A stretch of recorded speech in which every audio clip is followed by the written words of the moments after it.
ഇപ്പോൾ നമ്മളുടെ കേരളത്തെ പിടിച്ചു കുലുക്കിയ 1.5 വയസ്സുകാരൻ്റെ ദാരുണമായ അന്ത്യം വല്ലാതെ എല്ലാവരെയും ഞെട്ടിച്ച ഒരു സംഭവമാണ്. ചൈൽഡ് മാൽ ട്രീറ്റ്മെന്റ്, കുട്ടികൾക്ക് എതിരെയുള്ള അതിക്രമങ്ങൾ, കുട്ടികൾക്കെതിരെയുള്ള പീഡനങ്ങൾ. നമ്മൾ പലതരത്തിലുള്ള ഇത്തരം വാർത്തകൾ കണ്ടിട്ടുണ്ടെങ്കിലും ഇപ്പോൾ നമ്മളുടെ കേരളത്തെ പിടിച്ചു കുലുക്കിയ 1.5 വയസ്സുകാരൻ്റെ ദാരുണമായ അന്ത്യം വല്ലാതെ എല്ലാവരെയും ഞെട്ടിച്ച ഒരു സംഭവമാണ്. കുട്ടികൾക്കെതിരായിട്ടുള്ള അതിക്രമം പ്രധാനമായിട്ടും 3 തരത്തിലാണുള്ളത്: physical abuse, emotional abuse, sexual abuse. ഇവിടുത്തെ ഒരു പ്രധാനപ്പെട്ട കാര്യം ഇത് 3ഉം ഒരു കുഞ്ഞിന് അനുഭവിക്കേണ്ടി വന്നു എന്നുള്ളതാണ്. ഇവിടെ ഈ കുട്ടി മരണമടഞ്ഞു. എന്നാൽ ജീവിതത്തിൽ മരിച്ചവരെ പോലെ ജീവിക്കുന്ന ഒരുപാട് വ്യക്തിത്വങ്ങളെ നമുക്ക് കാണാനായിട്ട് സാധിക്കും ചൈൽഡ്ഹുഡ് അബ്യൂസ് കാരണം. പലപ്പോഴും നമ്മളുടെ അടുത്ത് കൗൺസിലിംഗ് സെഷൻസിനായിട്ട് വരുന്ന ഒരുപാട് ക്ലയൻസും പറയാറുള്ളത്, എൻ്റെ ചൈൽഡ്ഹുഡ് ട്രോമ എന്നെ വല്ലാതെ വേട്ടയാടിക്കൊണ്ടിരിക്കുന്നു, അതാണ് എൻ്റെ പല പ്രശ്നങ്ങൾക്കും കാരണമെന്ന് എനിക്ക് തോന്നാറുണ്ട്. നമ്മൾ ടെസ്റ്റുകൾ ചെയ്യുമ്പോഴും അത് പലപ്പോഴും ശരിയാണെന്നാണ് അവരുടെ ഡയഗ്നോസിസ് തെളിയിക്കുന്നത്. എന്തുകൊണ്ട് ചൈൽഡ്ഹുഡ് അബ്യൂസ് ഇത്രത്തോളം പ്രശ്നമായിട്ടുള്ള ഒന്നാണ്? ഇത് നമ്മൾ സമൂഹം മനസ്സിലാക്കിയെടുക്കേണ്ടുന്ന ഒരു വലിയ സത്യമാണ്. അതുകൊണ്ടാണ് ഞാൻ ഇന്ന് നിങ്ങളുമായിട്ട് ഈ കാര്യം ഷെയർ ചെയ്യാമെന്ന് ആഗ്രഹിക്കുന്നത്.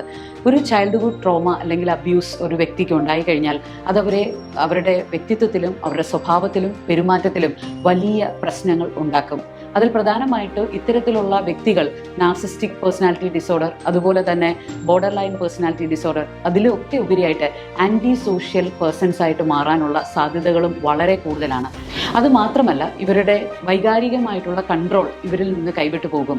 നമുക്കറിയില്ല ഈ കുട്ടിയുടെ പേരൻസ്, അമ്മയും ബയോളജിക്കൽ ഫാദർ അല്ലെങ്കിൽ കൂടെ ഉണ്ടായിരുന്ന ആ പുരുഷനും അവർക്ക് ചൈൽഡ്ഹുഡിൽ എന്തൊക്കെ ട്രോമാസ് കിട്ടിയിട്ടുണ്ട് എന്നുള്ളത് നമുക്കറിയില്ല. പക്ഷെ അതൊന്നും ഒരു കൊലപാതകത്തിലേക്ക് കൊണ്ടെത്തിക്കത്തക്ക രീതിയിൽ ഒരു കാരണങ്ങളായിട്ട് കാണാൻ സാധിക്കില്ല. പക്ഷേ ഞാൻ പറയാൻ ആഗ്രഹിച്ചത് എന്താണെന്ന് ചോദിച്ചാൽ, ട്രോമകൾ അത്രത്തോളം ഒരു മനുഷ്യനിൽ, പ്രത്യേകിച്ച് ചൈൽഡ്ഹുഡ് അബ്യൂസുകൾ ഒരു മനുഷ്യനിൽ അത്രത്തോളം ഇമ്പാക്റ്റ് ഉണ്ടാക്കും. അത് ശാരീരികമായിട്ടുള്ള വയലൻസ് മാത്രമല്ല, മാനസികമായിട്ട് അവരുടെ വികാരങ്ങൾക്കുണ്ടാകുന്ന മുറിവുകൾ പോലും വലിയ വലിയ പ്രത്യാഘാതങ്ങൾ ഒരു മനുഷ്യൻ്റെ ജീവിതത്തിൽ ഉണ്ടാക്കും.